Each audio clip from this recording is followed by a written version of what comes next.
Pero ya están aquí con nosotros los queridos integrantes de la UAP, Ernesto. Así es, Violeta. Ya se encuentra con nosotros el doctor Germán Sánchez Daza, doctor en economía, académico de tiempo completo de la de la Benemérita Universidad Autónoma de Puebla. Y se encuentra también Francisco Javier Aguilar Garay, que es doctorante en el doctorado de Economía Política de Desarrollo, maestro en Desarrollo Económico y Cooperación Internacional, es decir, es también estudiante. Muy buenos días, bienvenidos, gracias por tomarnos la llamada. Un poquito de decir el contexto de la UAP y cómo inicia esta situación que decíamos hace rato, pues tiene su origen en medicina, pero se ha extendido pues estos pliegos petitorios también a otros espacios dentro de la universidad. Sí, bueno, a lo mejor el doctor Germán podría ayudarnos un poco más sobre el origen de la Benemérita Universidad Autónoma de Puebla. Sin embargo, yo sí tengo el conocimiento de los movimientos que estuvieron atrás de esta universidad pública. Siempre la universidad pública se formó a partir de los movimientos, buscando una universidad popular, un conocimiento crítico, con pensamiento crítico y popular.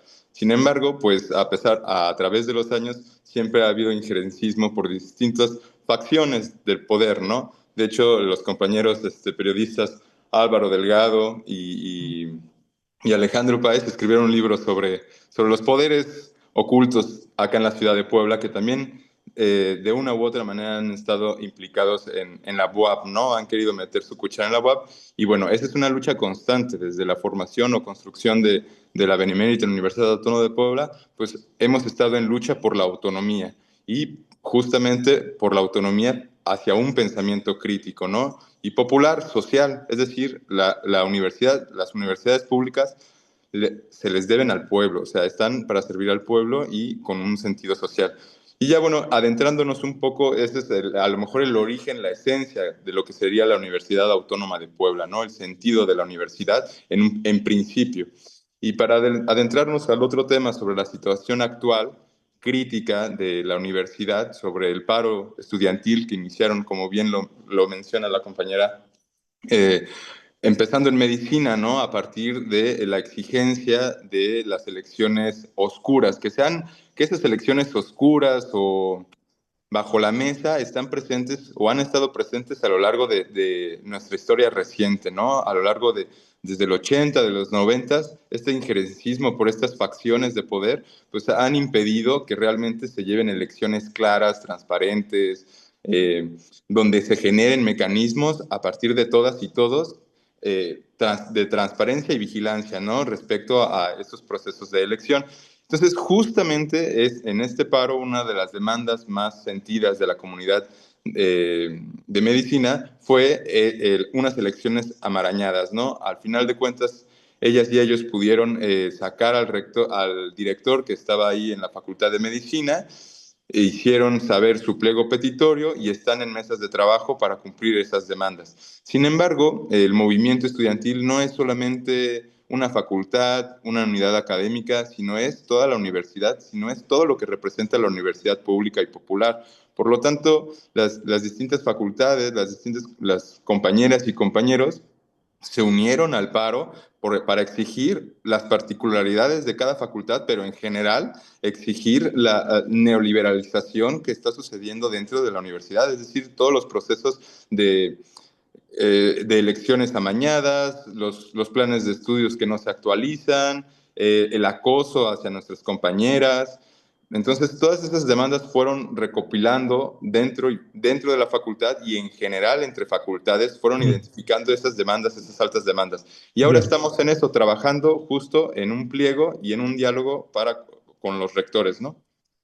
muchas gracias, maestro Francisco Javier Aguilar Garay. Doctor Germán Sánchez Deza, se habla, son 3 semanas prácticamente de paro estudiantil, leyendo ahí parte de los planteamientos que están haciendo, exigen mejores condiciones para su formación, un comedor universitario, voto universal para elegir rector y directores, transparencia en el uso de recursos, entre otras cosas. Y bueno, yo le plantearía, además de esto que señalaba Violeta, también un poco del el fundamento, el origen de la UAP, de la Benemérita Universidad Autónoma de Puebla, y pues las demandas más importantes y sustantivas que usted está documentando. ¿Cuál es su valoración al respecto? Sí, muy buenos días a todos y a todas. Es un gusto estar con ustedes. Sí, miren, yo creo que, bueno, del origen, pues obviamente eso nos llevaría un poquito de tiempo. Solo mencionaré algo que destacaba Francisco. Me parece que la universidad, a lo largo de toda su historia, pues ha sufrido un conjunto de tensiones propias de cualquier institución pública y sobre todo de una institución pública educativa. Simplemente a lo último, bueno, desde el 56 que logra su autonomía, vale la pena destacar movimientos tan importantes como en la década de los 60, el movimiento de reforma universitaria, y en el cual se confronta también con el Estado, ¿no? Y todo lo que sería Rafael Moreno Valle, que desató muchísimas matanzas, sobre todo en la Sierra Norte, y fue destituido. Y en la década de los 70, pues también el movimiento por la reforma crítica, por la reforma democrática, y que se construye el proyecto pues de universidad democrática, crítica y popular. Y en la década de los 80 viene el golpe, a finales de los 80 viene el golpe por parte del Estado asociado con un grupo de universitarios y que logran imponer pues finalmente lo que va a ser el modelo neoliberal de universidad. Entonces, digamos, eso es el entorno y por tanto, desde 1990 hasta la fecha podemos lograr identificar un modelo universitario que corresponde totalmente a los lineamientos del Banco Mundial, es decir, a los lineamientos de los organismos internacionales y por tanto al modelo neoliberal. Ya aterrizando quizá entonces en lo último, pues yo lo que quisiera destacar, que me pareció muy puntual la exposición de Francisco, yo quisiera destacar dos cuestiones sobre el origen de este movimiento. Primero, el antecedente inmediato de este movimiento es de 2020. En 2020 ustedes han de recordar que hubo una movilización importante, no solo en la entidad, sino a nivel nacional, y que en particular en Puebla tuvo su origen por el asesinato de varios estudiantes en una población de acá, pero vinculado también con la violencia y el acoso sexual sobre las estudiantes en particular. Fue un movimiento muy importante y que unió no solo a los estudiantes de la Universidad Autónoma de Puebla, sino también a todos los estudiantes de educación superior de la entidad. Entonces, y fue totalmente autónomo y espontáneo por el hartazgo que había. Lamentablemente se firmaron una serie de acuerdos, etcétera, pero no se lograron concretar y, por tanto hubo muchos de las acusaciones, de los acosos, etcétera, que no se cumplió ningún acuerdo en realidad. Entonces, esos dos elementos están presentes ahora y que efectivamente en el caso inicial del movimiento, hace ya casi, estamos en la cuarta semana por iniciar, precisamente tiene que su origen también con esto. Uno de las demandas más importantes que son comunes en varias facultades es precisamente el acoso y la violencia. Creo que son elementos sustanciales que, repito, tienen que ver con esa continuidad, lo que demuestra, pues, entonces, una ineficiencia, una ineficacia de la autoridad para poder resolver esto, la autoridad institucional en particular, a nivel de la propia institución y a nivel de las facultades, porque son dos niveles distintos de autoridad, pero que vale la pena destacar y que entonces con este movimiento es uno pues de las demandas más importantes. Lo otro tiene que ver, como se señaló, es con las peticiones específicas, académicas, inmediatas, cotidianas, que lamentablemente no son atendidas adecuadamente. Insumos, condiciones pues, de aseo, inclusive pues, sanitarias básicas que no son satisfechas de manera adecuada, infraestructura, etcétera, ¿no? Cuestiones que diría uno, pero pues es que la universidad debería haber satisfecho esto considerando que está construyendo edificios, etcétera. Pero bueno, ahí hay un descuido fundamental. Y el otro nivel que tiene que ver con las demandas es precisamente la vida cotidiana en las aulas, en los espacios universitarios, ¿no? En términos de la vida cotidiana, pues obviamente también destaca que en más bien en las unidades académicas no hay actividad cultural promovida por la institución. Qué lamentable, de verdad. No hay una política concreta que promueva la cultura al interior de cada espacio universitario. Segundo, la falta en muchas de las facultades aparece también acusaciones o quejas sobre la falta de preparación de los profesores, ¿no? Que muchos no atienden adecuadamente a los mismos, y también hay demandas o acusaciones que tienen que ver con autoritarismo de los profesores o incluso y bueno, ya lo otro tendría que ver con las contrataciones, contrataciones que se contrata profesores que no son adecuados, que incluso en alguna facultad piden que contraten profesores que estén titulados. Entonces, bueno, esto nada más en términos no del título mismo, sino que ilustran la falta de calificación de los profesores. Entonces, en la vida cotidiana está todo esto, y ya la toma de decisiones es central, ¿no? Lo que aludía Francisco sobre las elecciones, pues es una queja cotidiana, ¿no? La imposición de directores. La universidad desde hace varios años se jacta de que hay candidaturas únicas para director, o bien candidaturas únicas para consejeros universitarios.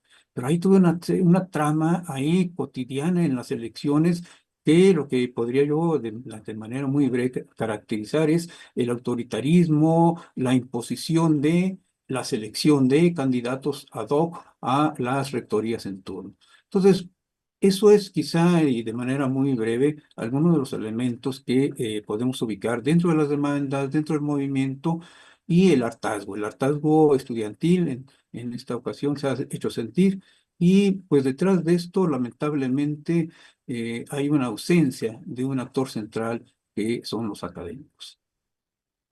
Muchísimas gracias, doctor Germán Sánchez Daza, por esta explicación que nos hace. Sí, esto de la historia de la UAP sería largo para otros varios programas, pero sí queríamos comentar con la audiencia pues que se trata de la universidad pública. Eso es una situación muy importante, y entonces en este contexto de esta universidad pública con una historia pues muy particular, ustedes ya están entrando un poco en ella, una historia también de lucha, pero ahora con estas características específicas y con este antecedente del 2020 que recordamos, ¿no? Que recordamos que también hubo un paro justo por estos asesinatos que hubo de estudiantes, que fue también brutal.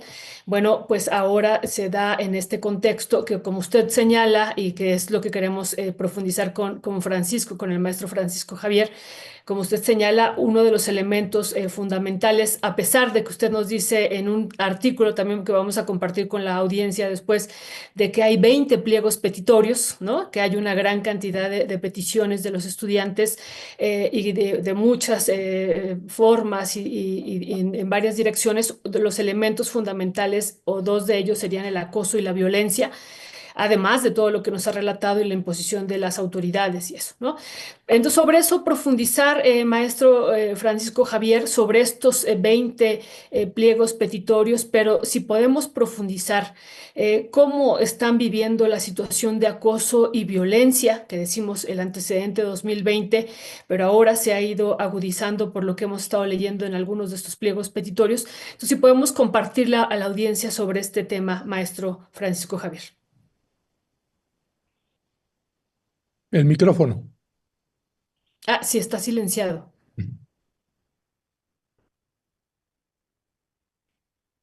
Disculpe, muchísimas gracias, Violeta. Igual, como lo mencionaba el doctor Germán, desde los paros que nos anteceden, ha habido una impugna o ha habido un plebiscito, unas demandas bastante concretas y objetivas que se les han solicitado. Sin embargo, estas no se han cumplido, como ya lo ha señalado el doctor, no se han cumplido y ahora estamos a expectativas de generar los mecanismos suficientes para que ahora estas demandas realmente se puedan ir concretando.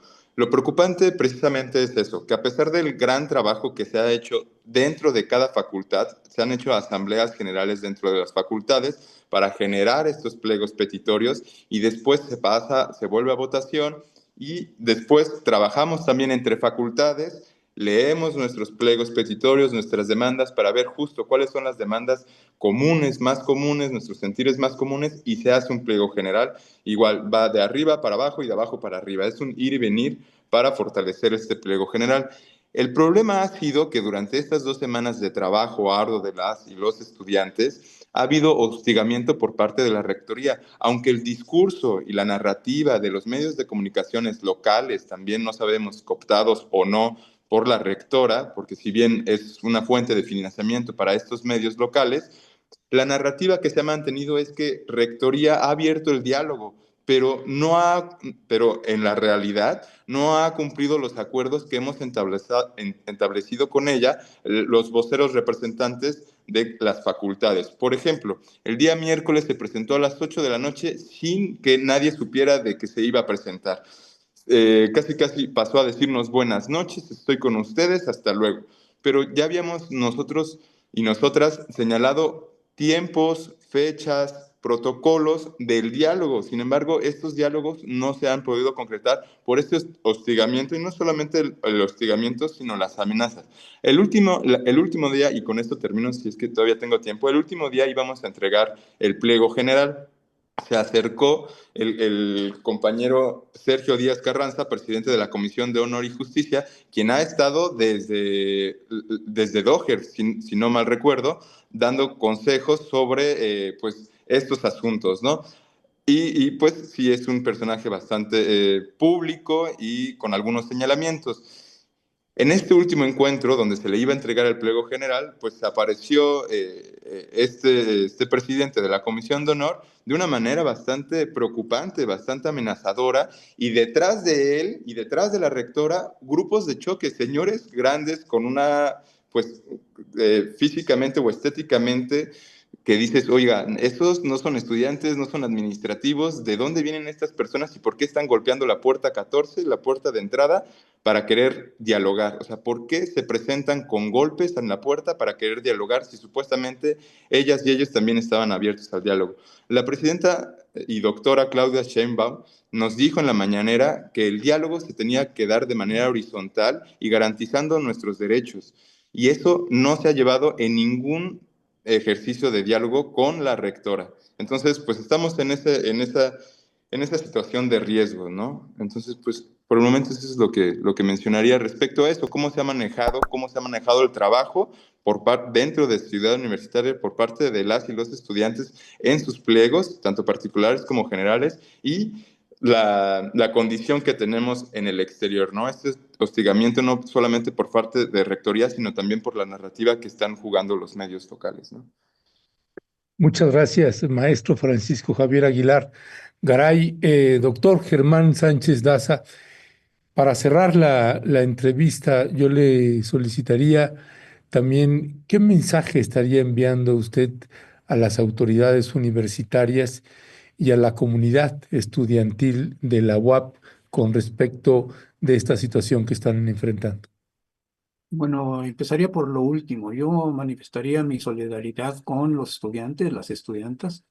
Creo que sus peticiones son totalmente legítimas y que lo que para la institución lo que debe privar es el diálogo, pero el diálogo respetuoso, como se señala, y de horizontal. Lamentablemente se ha construido toda una visión oficial en la que aparentemente hay diálogo, pero en realidad lo que hay es una continuidad, una imposición de su perspectiva y pues simplemente destacar que en nuestra universidad pues efectivamente existe una élite burocrática que pues se constituyó desde 1990 y es una continuidad hasta ahora, ¿no? Con imposiciones, antidemocracias, etcétera.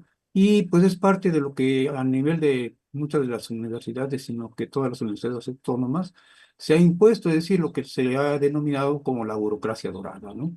No son propiedad, no tienen como propiedad a la universidad, pero la poseen, la definen, y pues ahí hay una serie de problemas muy, muy fuertes que deben los universitarios, las universitarias de incidir sobre de ello.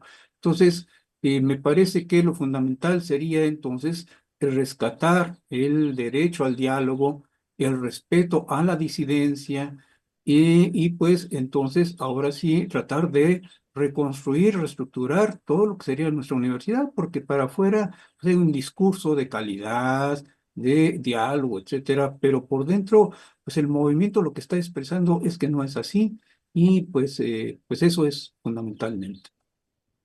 Muchísimas gracias a ambos. Realmente pues nos preocupa, nos ocupa también esta situación de lo que ocurre en las diferentes universidades públicas de este país. Hemos estado dando seguimiento en este medio de comunicación las condiciones de una gran cantidad de profesores pues que son nombrados como temporales de asignatura, determinados, una realidad realmente pues muy fuerte que lleva a una gran cantidad de profesores a vivir en una situación de pobreza, ¿no?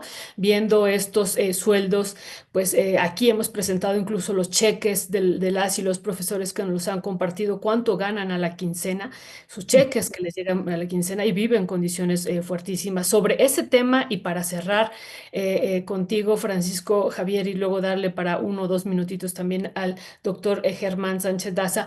Sobre este tema está también incluido en los pliegos petitorios. ¿Cuál es la realidad también? Ya nos decía ahorita el doctor Germán que también en estos pliegos hay, y tú mismo, maestro Francisco Javier, que hay una situación de los demanda de los estudiantes de que los profesores se tienen que preparar más, pero también cuál es la realidad que viven estos profesores, Francisco Javier. Sí, justamente, muchísimas gracias.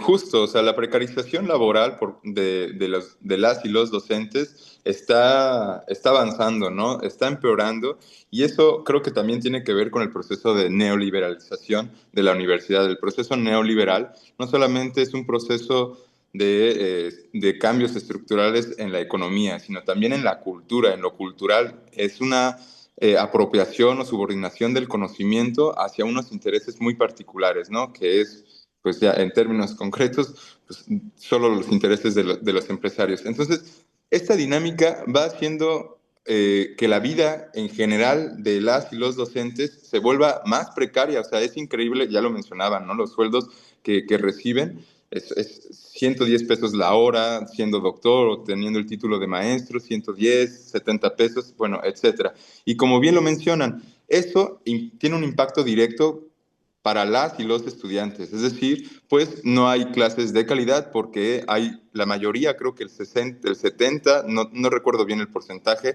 de profesores hora clase. Por lo menos en nuestra facultad, obviamente son mayoría los profesores de hora clase. Entonces, aquellos no solamente dan las clases, sino también tienen procesos burocráticos que llenar, que realizar, investigaciones que hacer para mantener algunos estímulos con los que se sostienen también. Entonces, no solamente es la precarización, la disminución de sus salarios y la precarización del contexto en general, es decir, de su cotidianidad, sino también una burocratización por parte de rectoría o de estas facciones, ¿no? Que imposibilitan una autonomía real, una autonomía escalonada, ¿no? Una autonomía desde abajo hasta arriba, ¿no? Entonces, pues en principio es eso, ¿no? La deficiencia justo por esta precariedad de las y los docentes, pues las clases son de menor calidad. Ahora, también hay una queja sobre la virtualidad. Esto nos ha afectado muchísimo la virtualidad. El conocimiento se genera en colectivo y el conocimiento también se interioriza a partir de la colectividad, de la convivencia. Entonces también nos estamos demandando y exigiendo el paro hacia la virtualidad, ¿no? Porque a eso nos van encaminando, a tomarnos cursos virtuales, a prepararte por tu cuenta con un profesor que ya subió la clase en línea y ya no hay interacción entre nosotras y nosotros. Entonces, esto también es preocupante y por otra parte, pues ya lo mencionaban muy bien, la precarización que evita unas clases de calidad, ¿no? Y con pensamiento crítico. Esa sería mi aportación y muchísimas, muchísimas gracias por darnos la oportunidad, como les mencionabas, como lo mencionaba, tenemos un cerco mediático y pues habría que salir a otros medios para que nos escuchen porque el hostigamiento y las amenazas continúan. Muchas gracias, de verdad. Gracias, maestro Francisco Javier Aguilar. Y doctor Sánchez Daza, también para cerrar, como bien planteaba la doctora Violeta Núñez, la precarización, gran y profundo tema. También, ¿qué decir? Hay alguien que nos escribe también de aquí de la audiencia que señala Jesús a B. La UAP, desde que Dodger llegó a rector, se convirtió en una universidad de paga 100% neoliberal. Hoy día es más corrupción que educación de calidad. Y si además hay un asunto de precarización, ¿qué decía al respecto?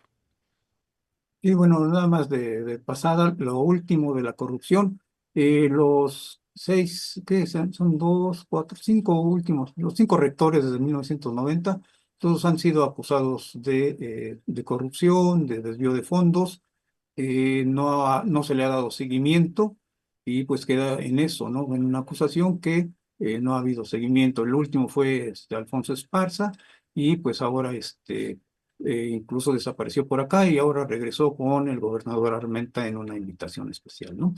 Pero bueno, sobre la precariedad, sí, definitivamente la precariedad laboral ha sido uno de los condicionantes para construir este tipo de universidad neoliberal.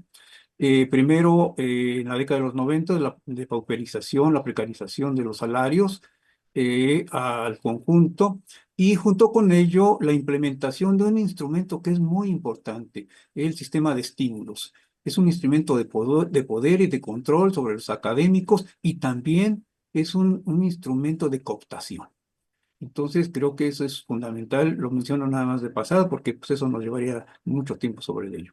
Pero este sistema de control también vino junto con las políticas de contención y de ampliación o más bien de reducción o estancamiento de las plazas académicas. Entonces, frente al aplazamiento, el estancamiento de las plazas académicas, vino el surgimiento de las horas clase, que es la otra parte de la precarización del trabajo académico. Entonces, tan solo en la universidad estamos hablando del 49% de los profesores que laboran en la universidad, 49%, 49,2% son horas clase.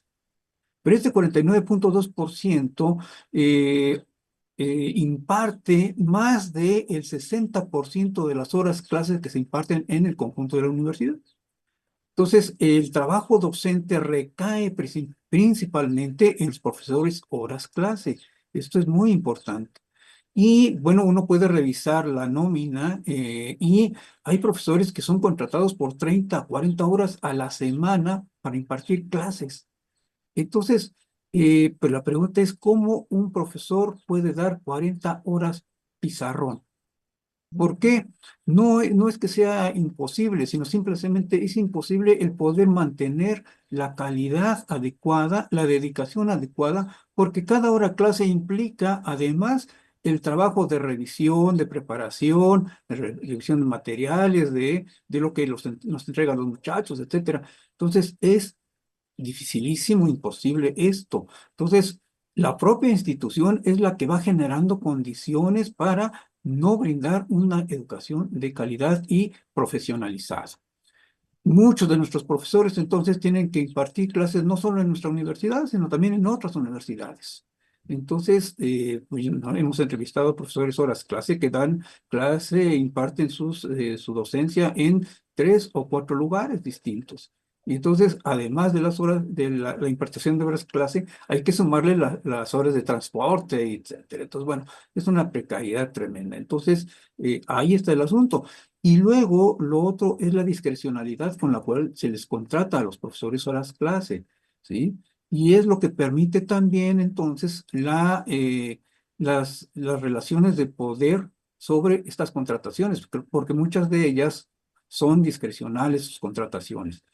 E igual pasa con los profesores de tiempo completo a través de los sistemas de estímulo, porque los sistemas de estímulo se basan en acreditaciones muchas veces, en constancia de cada unidad académica, pues los cuales entonces los va entonces generando una retroalimentación de dominación, de control, etcétera. Entonces, pues ahí está el origen de todo esto, que es precisamente la forma de gobernabilidad del neoliberalismo al interior de nuestras universidades. Gracias, Muchísimas. doctor. Ay, perdón, Violeta, No, perdón. no, no, no, muchísimas gracias a ambos. Y sí, tocan temas. Después nos gustaría seguir con ustedes analizándolo y con otros compañeros también de la UAP, compañeras, porque hay temas muy importantes que acaban de tocar ustedes, ¿no? La parte de las becas y los estímulos, las horas que imparten también, los horas clase, lo que decía también el maestro Francisco en torno a que se les paga entre 70 y 110 pesos la hora, pues todos estos elementos, irlos analizando ya de manera puntual, pues más adelante con ustedes, si nos lo permiten. Por lo pronto, pues muchísimas gracias a ambos, al doctor Germán Sánchez Daza, que pues yo le comentaba hace unos días que estuvimos por allá en la UAP, que desde que era estudiante me tocaba leer sus brillantes textos, así es que es todo un honor para nosotros que estén por acá. Gracias. Y también al maestro Francisco Javier Aguilar Garay, gracias, que es doctorante del doctorado de Economía, también muchísimas gracias a ambos y estamos en comunicación si nos los permiten. No, pues muchísimas gracias a ambos y pues agradezco el espacio tan importante que nos han brindado. Igualmente, Gracias. muchísimas gracias, Verónica, Ernesto. Es un gusto, es un placer. Gracias. Gracias a ustedes y da gusto también ver las imágenes del fondo. Por un lado vemos a José Revueltas y ¿quién está ahí atrás? Lucio Cabañas. Lucio Cabañas, nuestro querido Lucio Cabañas y José Revueltas. Bueno, pues bueno, eso dice mucho aquí de con quienes estamos platicando, conversando. Gracias, gracias. Seguimos al habla. Un fuerte abrazo. Igualmente, Hola, un abrazo. saludos. Buenos días, muchas gracias.